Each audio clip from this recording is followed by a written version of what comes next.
se unen. La música nos envuelve. Se enciende la magia. Y la ilusión se siente en cada rincón. Una vez al año conseguimos olvidar todo lo que nos separa. Y se produce el milagro. Televisión Española. La Navidad nos une.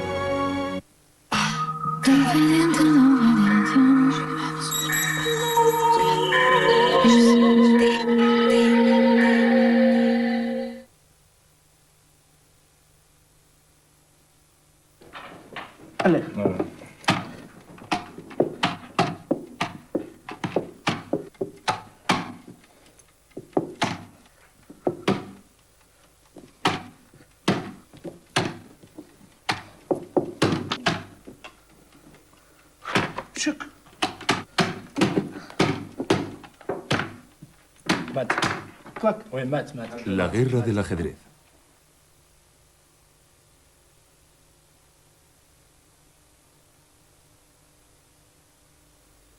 ¿Diría usted que una partida por la corona mundial es distinta de cualquier otra partida o torneo? Sí, por supuesto. ¿Y de qué forma? Se lo voy a explicar.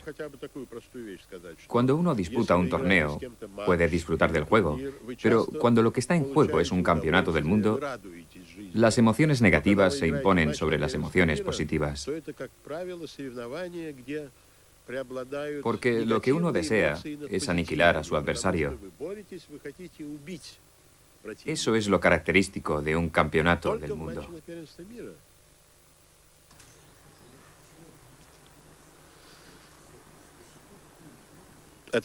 Además de potencial creativo, el campeón del mundo debe tener instinto asesino. Como jefe del ejército, uno solo puede triunfar si se ha organizado bien para arrollar al bando enemigo. Tienes que saber aprovechar todo tu ingenio para destruir al ejército adversario.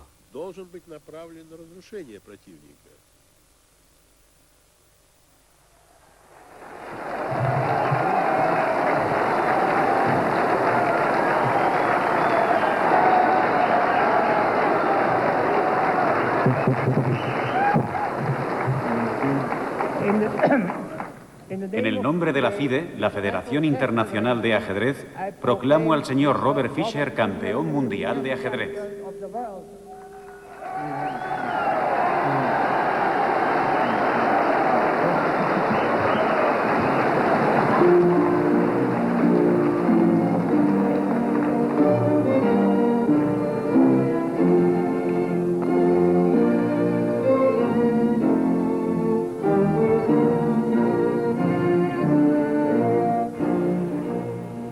La historia comienza unos meses antes en este gran edificio cuya insignia ya ha sido retirada, el del antiguo Comité Central del Partido Comunista de la Unión Soviética.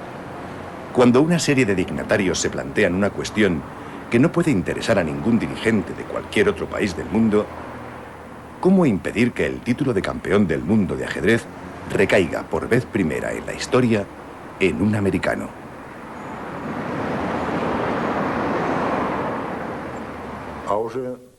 Desde noviembre de 1971, Spassky se concentró exclusivamente en Fischer. Su método de trabajo fue el siguiente. Él mismo proyectó su preparación.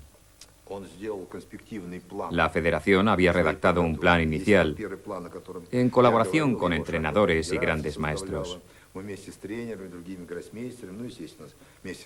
Aquello era el fruto de una labor colectiva. Pero en noviembre, Spassky redactó en una hoja su plan definitivo de preparación para el campeonato y acto seguido la remitió al Comité Central del partido.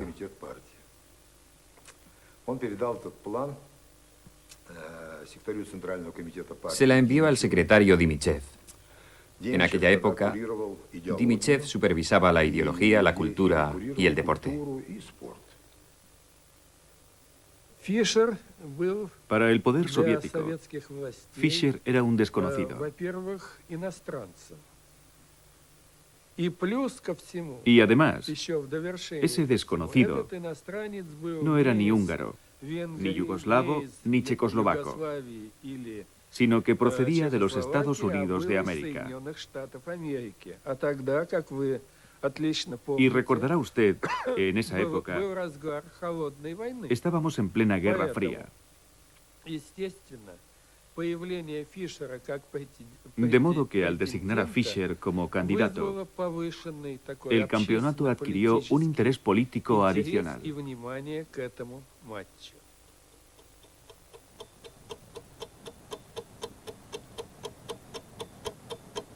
El envite de un campeonato del mundo sobrepasa con creces la diminuta parcela de medio metro cuadrado y las piezas de madera que la ocupan. En la Unión Soviética, el ajedrez es un asunto de Estado. Una larga historia cultural, social y política que tiene su origen en los años 20, inmediatamente después de la Revolución Rusa.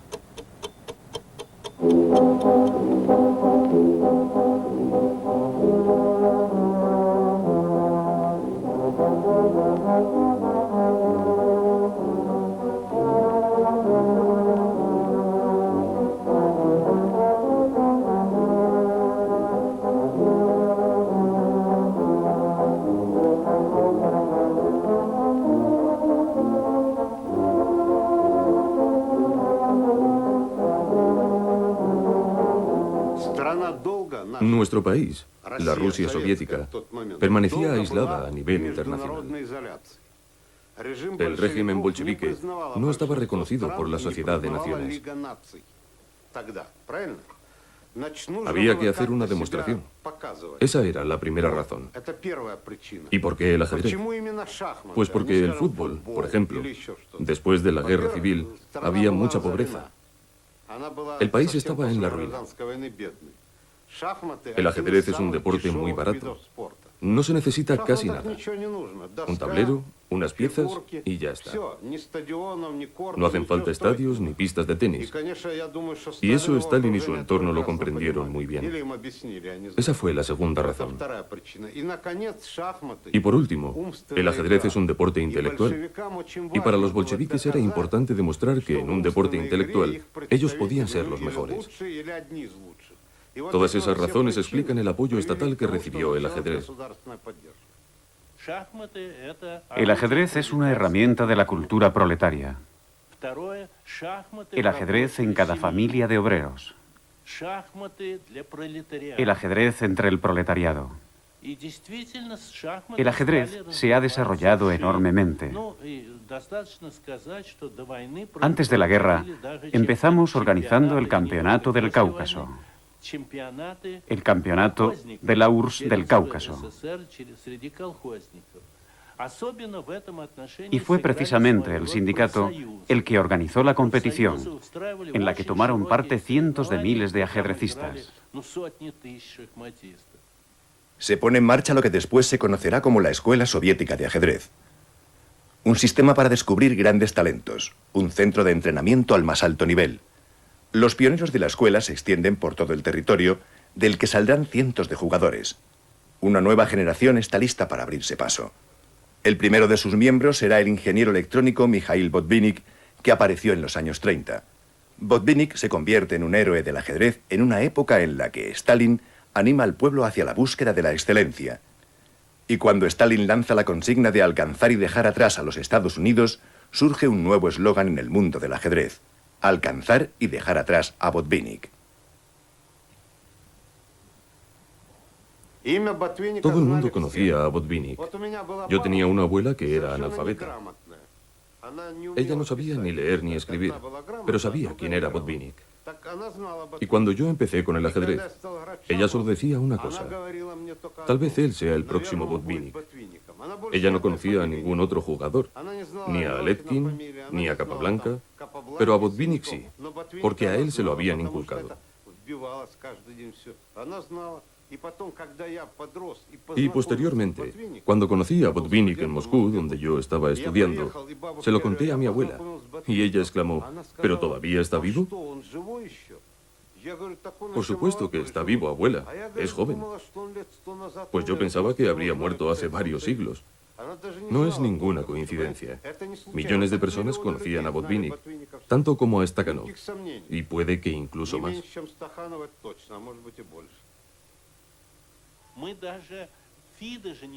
Nosotros no pertenecíamos a la Federación Internacional de Ajedrez, porque esa era una organización burguesa. Había que encontrar obreros desconocidos, pero los obreros desconocidos jugaban muy mal. El primero en salir fue Botvinnik. Nuestra federación aprobó una resolución especial. Le dio permiso para participar en una competición burguesa, pero a condición de que ganase. Solamente si ganaba. Esa era la condición, ganar. En la posguerra las cosas cambian. La URSS pasa de nuevo a formar parte de las instancias internacionales. Se adhiere a la ONU, al Comité Olímpico y a la Federación Internacional de Ajedrez. Comienzan a salir montones de jugadores y Botvinnik se convierte en el primero de una larga serie de campeones mundiales soviéticos.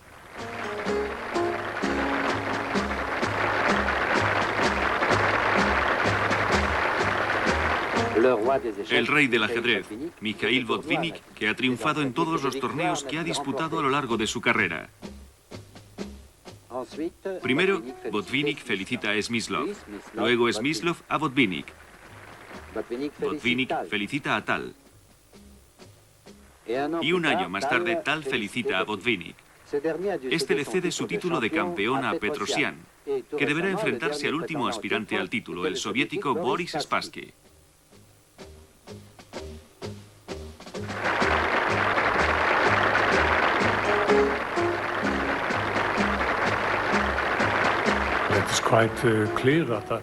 Está claro que en aquella época la Unión Soviética poseía la supremacía en el ajedrez. En Occidente había muy buenos jugadores, pero repartidos en diferentes países.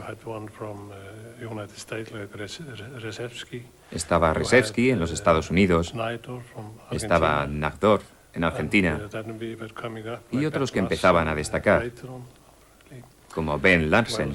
Y bueno, yo mismo durante un tiempo. Pero lo que estaba claro es que en aquella época la Unión Soviética nos llevaba muchísima ventaja. Y nadie pensaba que fuese posible penetrar en aquella fortaleza. Al otro lado del Atlántico había sin embargo un jugador capaz de inquietar a los soviéticos. Campeón de los Estados Unidos a los 14 años, candidato al título mundial y gran maestro el año siguiente, Bobby Fischer se convierte rápidamente en una estrella del ajedrez.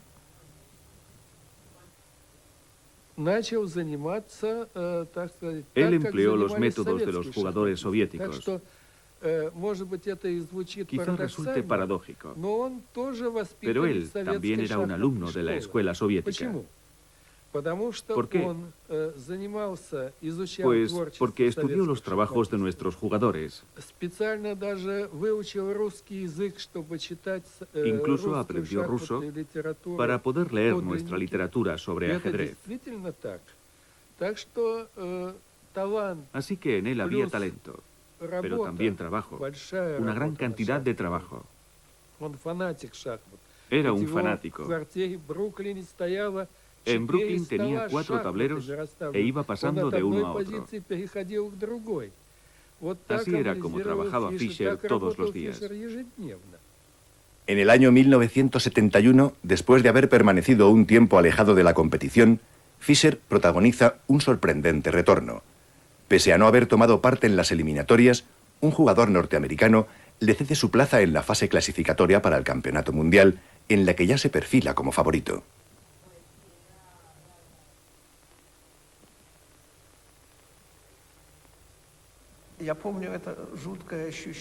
Me acuerdo de haber experimentado esa sensación de estar jugando contra una máquina. Incluso cuando me encontraba en una posición ventajosa, él me respondía siempre con una buena defensa. Y yo pensaba, ¿este hombre es brujo o qué? Él podía cometer imprecisiones, pero jamás hasta el punto de ponerse en peligro, de empeorar su posición. Por supuesto, también perdía alguna partida, Pero la mayoría de las veces colocaba sus piezas tan bien, de una forma tan armoniosa, que parecía casi invencible. Aquella situación me provocó un estado psicológico que me llevó a resultados críticos. Aquello tuvo consecuencias dramáticas.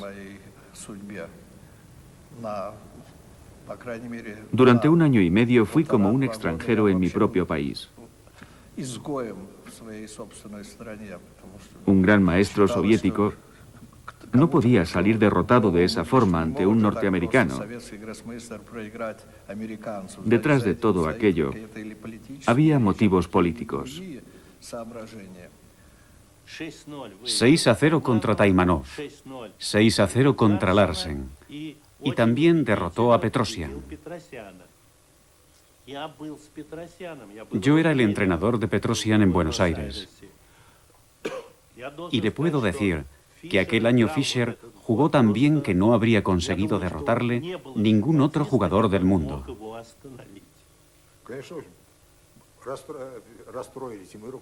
Por supuesto que nosotros, los dirigentes deportivos, nos sentíamos muy a disgusto. Nadie negaba que Fischer fuese un genio del ajedrez, que fuese difícil derrotarle, pero conocíamos la valía de nuestros jugadores y teníamos capacidad de sobra para defendernos. Naturalmente, la derrota nunca se puede excluir, pero el caso es que nosotros depositamos muchísimas esperanzas en Spassky. Ahí la situación se complicó, porque se empezó a presionar mucho a Spassky y a los otros jugadores. Les citábamos constantemente en el comité de deportes e incluso en la KGB. Aquello les puso a todos muy nerviosos. Nosotros les decíamos, ¿nos garantiza usted la victoria? Pero ¿quién puede garantizar una cosa semejante? Es un deporte. Por supuesto que uno puede decir que lo garantiza, pero eso no es serio. Spassky decía, no soy mucho peor, voy a luchar. Esa no es una respuesta. ¿Cómo que a luchar? Tú eres soviético. Tienes que asegurarnos que conservaremos el título. Pero él no podía asegurárnoslo. Así que lo atormentamos y eso complicó las cosas. Tras varios meses de incertidumbre, se elige a Islandia como sede para disputar el Campeonato del Mundo. Esta pequeña isla a medio camino entre Washington y Moscú se convertirá en el escenario de una guerra intelectual y simbólica entre las dos ideologías que se reparten el planeta. Incluso antes de dar comienzo, el encuentro ya recibe el sobrenombre de la partida del siglo. Pero la partida del siglo se presenta mal. Mientras Spassky acaba de llegar, Fischer se encuentra en paradero desconocido. Sus abogados hacen saber que la dotación del premio le parece insuficiente. Nadie sabe con certeza si se disputará el Campeonato del Mundo. En relación con los actuales acontecimientos, el campeón del mundo considera que se trata de un hecho inaudito en la historia del ajedrez.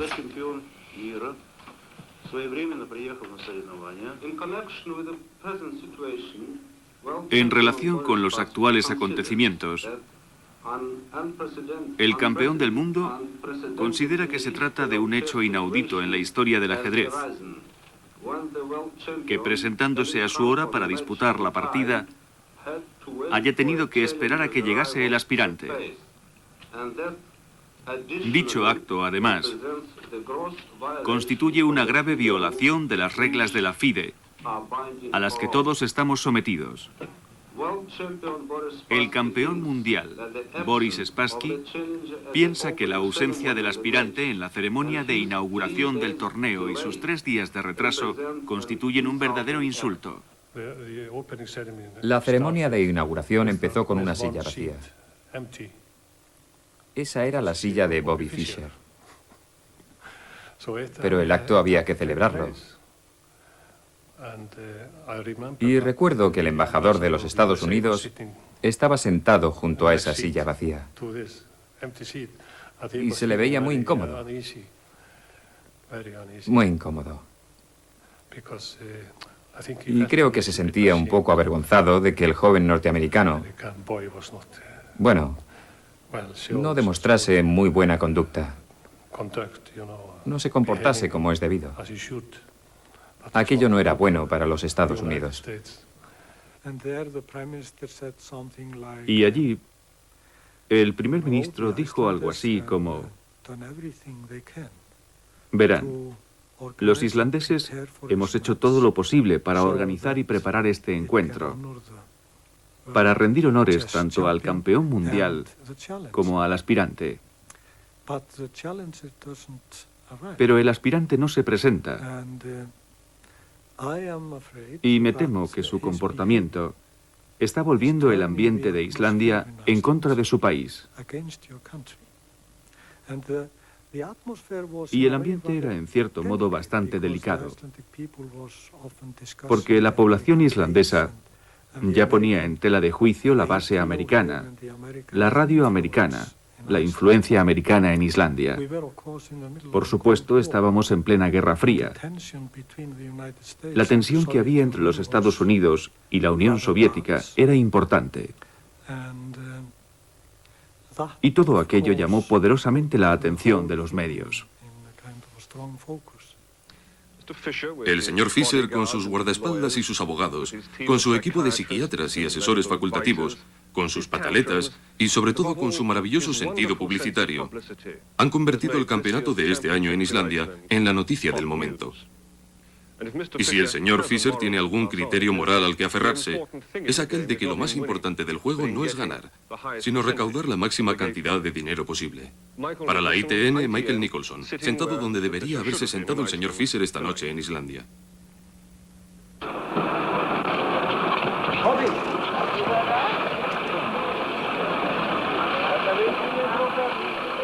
Por fin, el 4 de julio, Fisher desembarca en Islandia. En la víspera, un millonario inglés ha duplicado la prima del campeonato. Mientras tanto, en Washington, Henry Kissinger, asesor especial del presidente Nixon, le hace saber a la prensa que ha intervenido personalmente en virtud del interés nacional.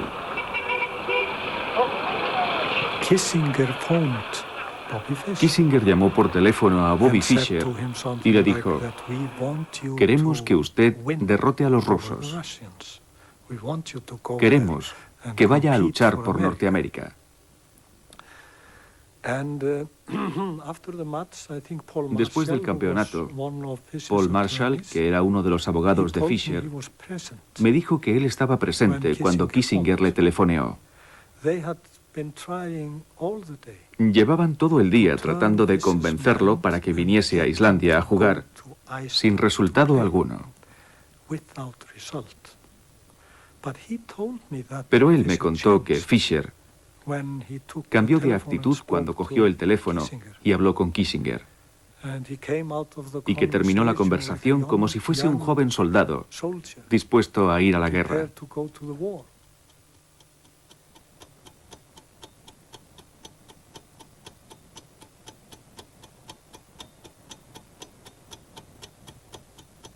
Para Kissinger, aquella era una oportunidad demasiado hermosa. Fisher le ofrecía la posibilidad de derrotar a los soviéticos en su propio terreno. Los Estados Unidos, un país en el que prácticamente nadie juega al ajedrez, se apasiona súbitamente por el juego, y Fisher se deja convencer de la importancia que tiene su papel.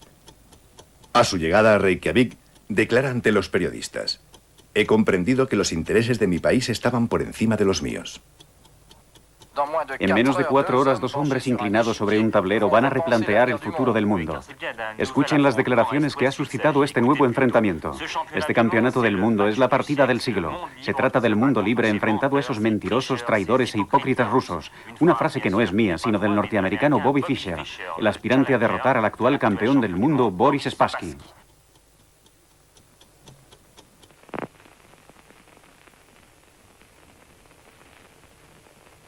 Cuando Spassky se sienta frente a Fischer para disputar la primera partida del campeonato, sus intenciones son claras. Se trata de demostrarle al americano que él no se va a dejar aplastar como sus compatriotas y opta, por lo tanto, por un comienzo sólido. Al cabo de apenas 30 jugadas, los dos jugadores llegan a una posición simétrica. 2 alfiles de casilla negra, 6 peones igualmente repartidos a ambos flancos y los dos reyes que se disponen a avanzar hacia el centro del tablero. En ese momento, el norteamericano decide desequilibrar bruscamente la posición. Utilizando su alfil, se come un peón del bando contrario. Basta ese simple movimiento para modificar por completo el paisaje, porque inmediatamente Spassky hace avanzar el peón contiguo que, como un cerrojo, encarcela a la pieza enemiga.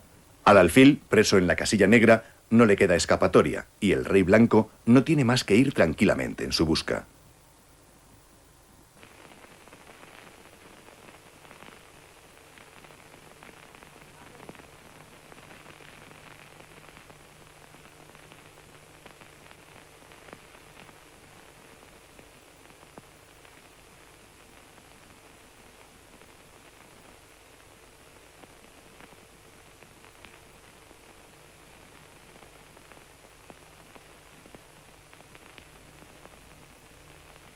En la batalla, Spassky pierde 2 peones, pero ha ganado un alfil. La precisión del campeón del mundo se encarga del resto. Con la ayuda de su alfil y el rey blanco, va devorando uno tras otro los peones enemigos. Y en la jugada número 56, Fischer extiende su mano en señal de abandono. Por culpa de un desafortunado golpe de alfil, el americano acaba de morder el polvo por primera vez desde hace mucho tiempo. Spassky 1, Fischer 0.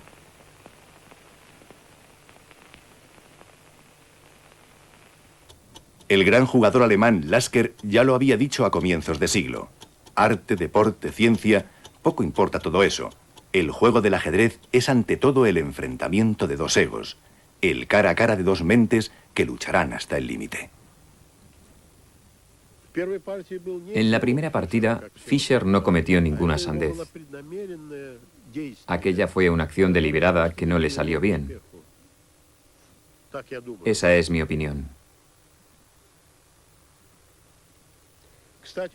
Posteriormente, los analistas demostraron que aquello podía haber terminado en tablas, incluso después de haber ejecutado ese desafortunado golpe de alfil.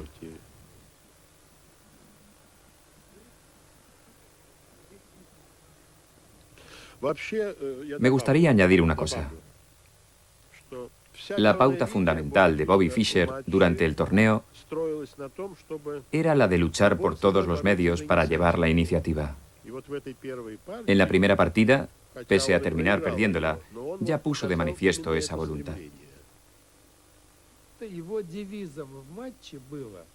Su obsesión durante el encuentro era demostrarle a Spassky que no le tenía miedo, que era capaz de jugar hasta el límite, que le atacaría sin cesar. Un campeonato del mundo se disputa sobre y fuera del tablero. El entorno, los detalles más pequeños, también forman parte del juego. Tras su derrota, el norteamericano contraataca en un terreno que le resulta conocido: la organización y las condiciones del juego. Se queja de las cámaras de televisión, pese a lo mucho que él había contribuido para que se diesen cita allí, y se niega a continuar en tanto que no las retiren.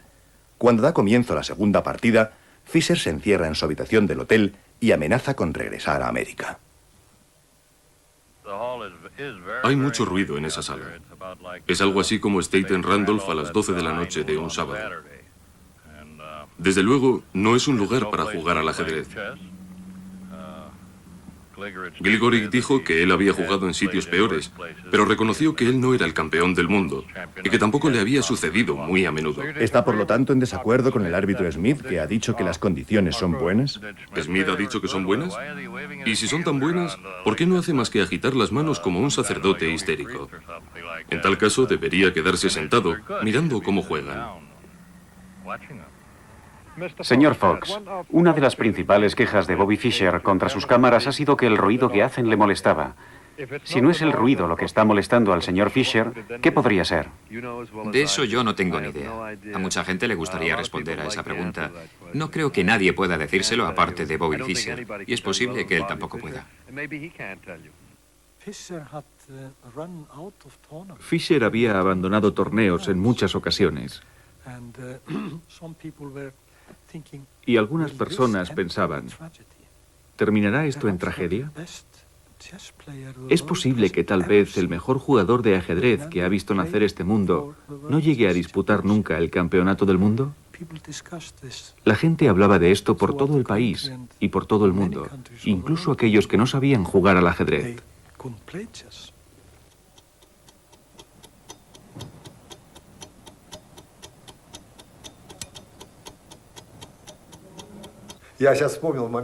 Me acuerdo de la segunda partida, cuando Fischer no se presentó. Spassky se sentó ante el tablero. Lothar Schmidt pulsó el botón del tiempo. Eran las 5 de la tarde. Spassky acabó levantándose. En la sala ya no había nada. La comidilla en la sala de prensa era: ¿vendrá? ¿No vendrá? Al cabo de 20 o 30 minutos, estaba claro que Fischer no iba a aparecer. Nosotros seguimos esperando, porque según el reglamento, si un jugador no se presenta al cabo de 1 hora, se le da por perdida la partida. En el monitor yo observaba a Spassky, que aguardaba en escena. Y conforme pasaban los minutos, mi angustia iba creciendo por momentos en vista de que Fischer no llegaba. Yo conocía a Spassky desde hacía mucho tiempo y le estaba viendo cómo se iba descomponiendo minuto a minuto. Cuando quedaba 1 minuto, yo estaba seguro de que si hubiese aparecido Fischer, Spassky no habría tenido ninguna posibilidad. Estaba acabado, completamente acabado.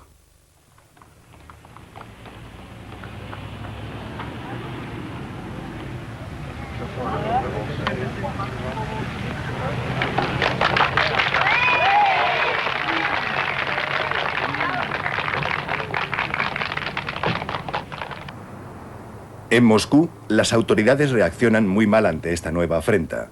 La federación considera que su campeón ha sido humillado e intenta por todos los medios llevarlo de nuevo al redil. Hubo una serie de llamadas telefónicas a nuestro embajador en Islandia. Ellos utilizaron todos los medios diplomáticos que tenían a su alcance. Hablaron con Geller, el ayudante, para que detuviese el campeonato. Geller me lo contó. Nosotros éramos amigos. Él fue a ver a Boris y le dijo: me han llamado desde Moscú. Tienes que dar un puñetazo en la mesa y dejar de jugar. ¿Cómo habríamos podido descalificar a Spassky después de lo que había ocurrido? El torneo habría podido suspenderse ahí, pero Boris había logrado una proeza. Algunos dicen que lo que quería era pasar a la historia. Poco importa, de verdad. Pero había que tener valor para hacer lo que él hizo. Si el encuentro se hubiese suspendido por no presentarse Fischer, ni a la inauguración, ni a la segunda partida, la opinión pública habría estado del lado de Spassky, tanto en la URSS como en el extranjero. Fischer se había excedido en su comportamiento, pero Spassky fue capaz de superarlo. Era consciente de que podía perder, pero sin embargo dijo: no, si gano, será sobre el tablero. Yo quiero jugar. Me negué a obedecer. Aquello no era una orden, sino una presión bastante fuerte. Les dije que disputaría el campeonato del mundo. Así de claro. Pude hacerlo porque yo no era comunista. Si hubiese sido comunista, habría tenido que obedecer. Pero como no lo era, ni nunca lo he sido, pude decidir por mí mismo. La escuela soviética de ajedrez era uno de los ejes principales del aparato de propaganda. Lo paradójico era que, como necesitaba aumentar su poder, no le quedaba otro remedio que tolerar la presencia de jugadores caprichosos, independientes y difícilmente controlables, como los Brostein, los Spassky, que jamás habían pertenecido al partido y que, en contra de las costumbres, se las arreglaban sin el apoyo directo del aparato estatal. Y es que, en esta estrategia de guerra ideológica sobre los tableros, y sin un claro sustituto para Spassky, las autoridades se ven obligadas a transigir con un jugador que se les resiste y desea seguir con el torneo hasta el final.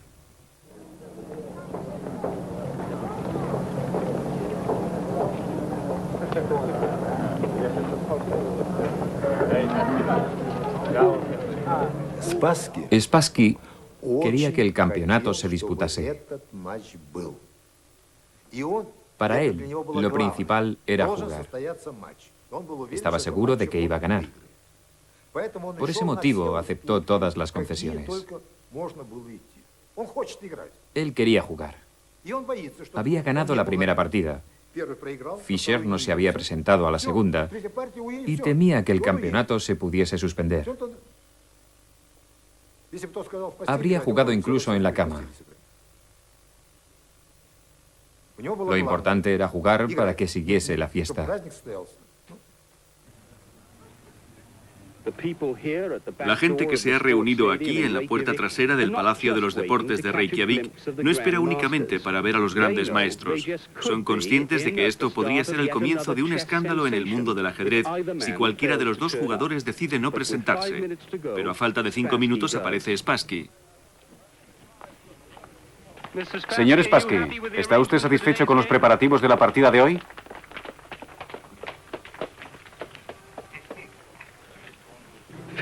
Fischer, por el contrario, se sigue retrasando. ¿Podría constituir esto un nuevo problema? Viene hacia aquí. Estoy seguro. Esta noche va a haber partida, ¿verdad? Va a haber una masacre. Fischer se presenta para disputar la tercera partida, pero plantea una nueva exigencia. Pide que el tablero se traslade a una pequeña sala sin público.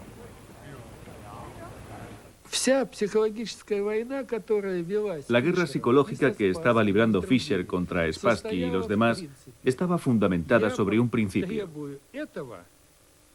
Yo pongo una condición, y aunque se trate de una cosa insignificante, desde el momento en que el otro la acepta, está cediendo terreno y reconoce mi fuerza. Digamos que se sitúa en un estado de inferioridad psicológica. Fue por eso por lo que él solicitó jugar en la sala pequeña. Nosotros nos oponíamos categóricamente a esa medida. Ni Ney, ni Geller, ni yo queríamos ceder. Pero Spassky, que se sentía en deuda con Fischer, quiso compensarle. Él decía, la primera partida se la gané yo,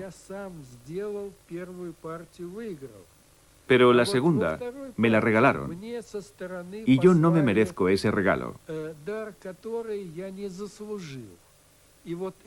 Para el 99% de la gente, aquello no habría constituido un problema, pero para Spassky sí.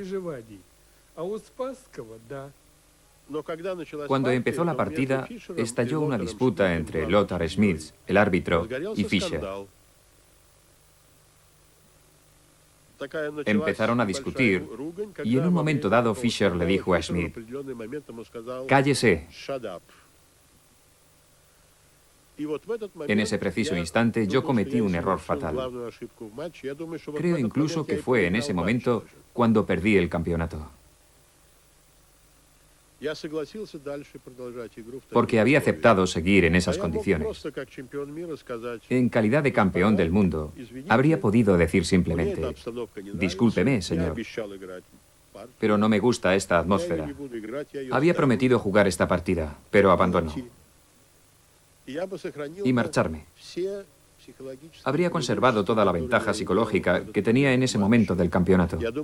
Yo creo que Fischer se habría encontrado en una posición muy complicada, psicológicamente hablando. En lugar de eso, yo acepté jugar. Había dado mi palabra. Y terminé perdiendo. Perdí en la 40ª jugada, cuando las tablas eran ya evidentes. Ahí perdí contra Fischer por primera vez en mi vida. Fue como si yo le hubiese abierto la puerta. Él percibió mi debilidad. Había destruido con mis propias manos mi posición ventajosa.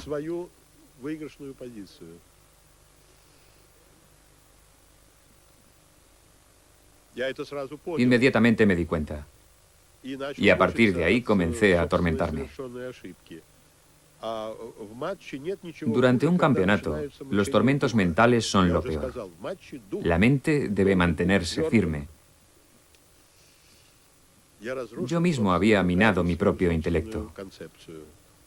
Psicológicamente estaba condenado. No obstante, estaba decidido a luchar contra Fischer hasta mi último suspiro. Quemar hasta el último cartucho. Estaba convencido de que podría luchar hasta el límite. No era solamente una idea, pero nuestras fuerzas eran dispares. A partir de ahí, él dejó de lado las protestas y su cerebro se puso a maquinar como un reloj suizo.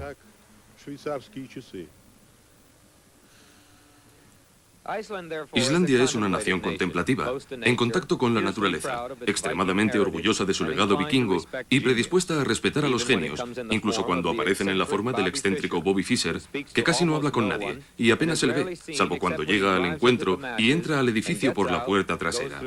Antes de la partida, Boris Spassky se mostró mucho más cordial. Los islandeses le daban como favorito, pero en estos momentos también es el aparente perdedor. Y a los islandeses, como a la mayoría de los seres humanos, les gustan los triunfadores. Enhorabuena. ¿Cómo te sientes, chico? Dinos cómo te sientes. Gracias, hasta luego. ¿Nos quieres decir unas palabras, Bobby? Bobby, baja la ventanilla.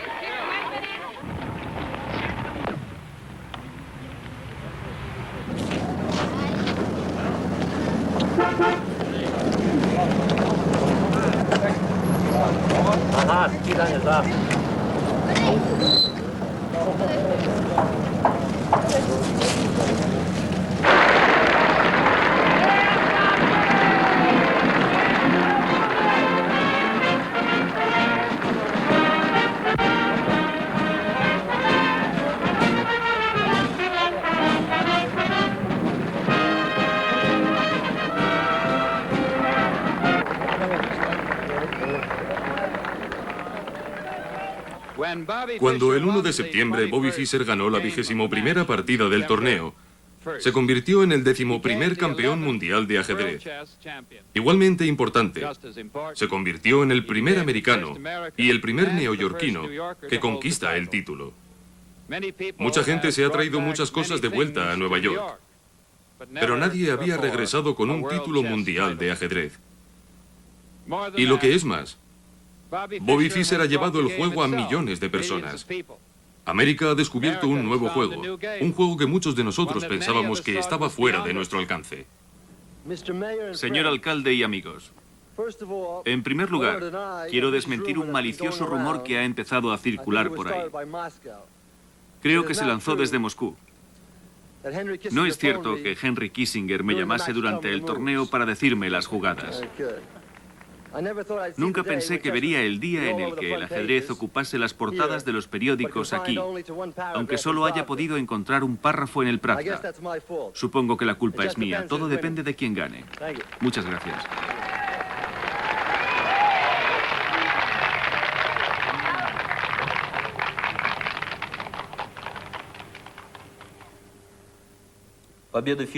Fischer ha demostrado que era el mejor jugador del mundo. Spassky no tenía rival en el 69, pero después experimentó un claro retroceso. Su actuación durante la primera mitad del campeonato fue espantosa. No descarto incluso que nos hayan estado espiando. Spassky adoptó una actitud muy arrogante. Repetía que él no le atribuía un sentido político a su enfrentamiento contra Fischer. Pero su derrota supone un duro revés para nuestra escuela de ajedrez. Spassky llevaba enfundada nuestra camiseta roja. Como consecuencia de su derrota, el prestigio del Estado se ha visto dañado. Spassky no ha cumplido su cometido. conservar el título de campeón mundial. Nuestra misión ha sido un fracaso. Cada uno de nosotros debe preguntarse, ¿qué es lo que he hecho yo por el éxito mundial de la Escuela Soviética de Ajedrez?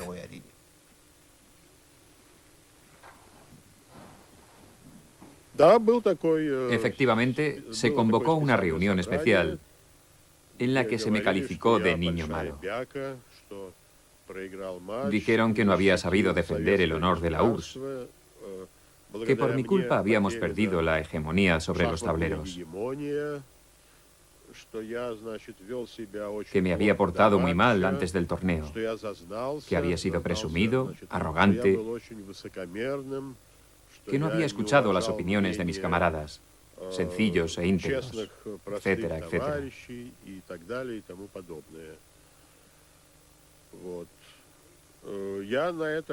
Yo les contesté que si hubiese podido elegir mi equipo y si el comité de deportes no me hubiese puesto tantas trabas, quizás habría podido luchar mejor contra Fischer. En el inmenso vivero de ajedrecistas soviéticos, el que se impone como candidato para tratar de recuperar la corona mundial es un muchacho de tan solo 20 años, Anatoly Karpov. En esta ocasión, Moscú ha aprendido bien la lección. El soviético va luchando paso a paso, resiste a la 63ª petición de Fischer, que termina, naturalmente, anunciando su renuncia. Karpov se convierte en campeón del mundo por defecto. El honor está salvado, pero para el mundo entero, la sombra de Fischer continúa planeando. Está ocurriendo justo lo que se temía Spassky. Fischer sigue estando considerado como el mejor jugador del mundo. Karpov trata de enfrentarse al norteamericano en el tablero y utiliza todo el apoyo político de que dispone para que se acepte la idea de un nuevo enfrentamiento. Estábamos muy cerca de firmar un acuerdo. Pero después, analizando el comportamiento de Fischer, pensé que aunque lo hubiésemos firmado, el enfrentamiento no habría tenido lugar. Fischer no quería jugar.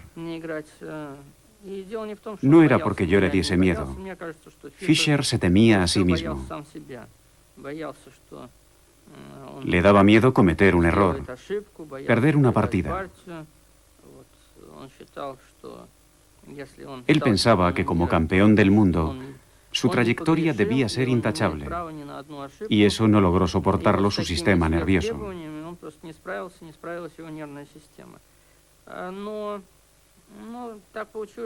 Finalmente, Fischer decidió no jugar. Por supuesto, yo perdí una oportunidad histórica. Tenía muchísimas ganas de disputar ese encuentro, así que trasladé toda mi energía a otra parte. Es posible que debido a la negativa de Fischer, yo canalizase toda mi energía hacia los torneos y estableciese un récord difícil de batir. He ganado más de 150 torneos y eso es algo que nadie podrá volver a hacer. A lo largo de su vida, Fischer solo tuvo una razón de ser, las 64 casillas del tablero. Como confirmación de esta frase, valgan estas imágenes tomadas por una cámara de seguridad durante la entrega de premios que muestran a un Fischer perdido en el meandro de su ajedrez de bolsillo. They have enriched chess and chess literature. Fischer's inventiveness has stimulated chess players everywhere. Después de él, ningún otro jugador ha logrado abrir otra fisura en la fortaleza soviética.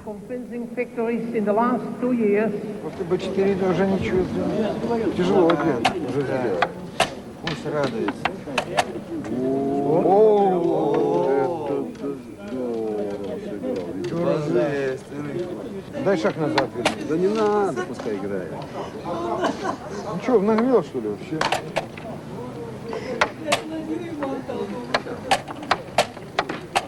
Дай шаг. Да не надо, пускай играет. Ну что, ходи как угодно.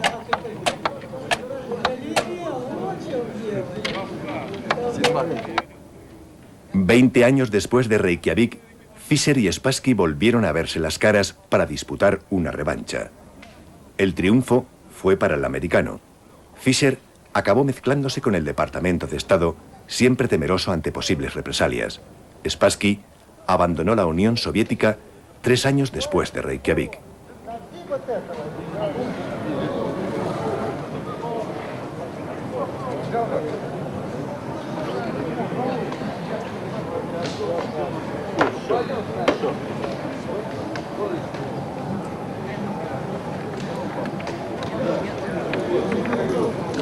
Я не лопаю, я нормально. Я играю нормально.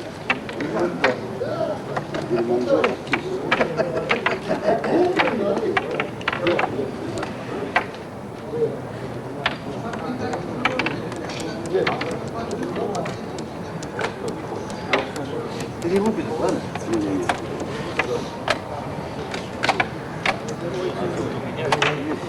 Фильмы из тебя делают. Какие фильмы? Фильмы из тебя делают. Какие фильмы? Фильмы. Я не лопаю, я нормально. Я играю нормально.